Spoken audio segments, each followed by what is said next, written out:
Life is loads and loads of shifts day by day and perspective shifts going along all the time that mount up to form a lifetime. And we can't fixate completely on it's the idea of being stuck for life. Focus on the one day. How bad are the symptoms? Can you manage them today? Can you get along? Can you build up on that and get more confident with that each day as it goes along? In any clinic, in any disorders, diseases, or anything, the recovery journey is always building up step by step, little by little, on those individual days till we're seeing a huge improvement over a longer term. But it's those small steps that build and build. Same as anything. If someone's building a business or an athlete who's learning in a sport, what they're doing is they're starting in very small amounts that then build up.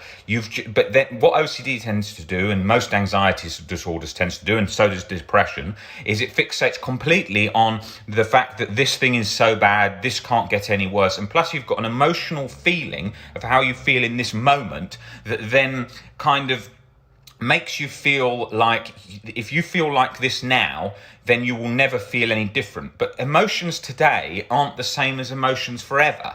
You could anything you could look at like that. You could look at the first time you had sex compared to regular sex throughout your life. If you based it on the first time, it'd probably give you a very biased view of the rest of your life. So you can't do that. And we tend to do that with everything. Everything's changing. There'll be a time where you were really hungry and you wanted to eat a certain food, and another time where you don't want to, or another time that you ate too much of it and you went off that, or whatever. And there's so much variety that's happening all the time in terms of emotional state, but we tend to be fixated on I need to feel calm, I need to feel how I felt prior to the point that I developed chronic OCD. And that fixation is what's keeping people so stuck, because they're using it as a marker, as a clear indicator that at point Tuesday, February the 23rd, 2004, I developed chronic OCD. Prior to that, I need to get back to that feeling right now, or know that that feeling is definitely achievable in the next few years or months. Because a lot of people don't want to think years. A lot of people want to think weeks or days. And if I can't, my life's ruined. And that's very black and white thinking, because that whole view of life's ruined, it's the same as you see athletes that go from performing at high level, an injury, to suicidal, is because they can't shift the perspective from anything else but being an athlete. So what we need to do is we need to look at adaptation. Humans are the masters at adapting, but it's about really channeling that.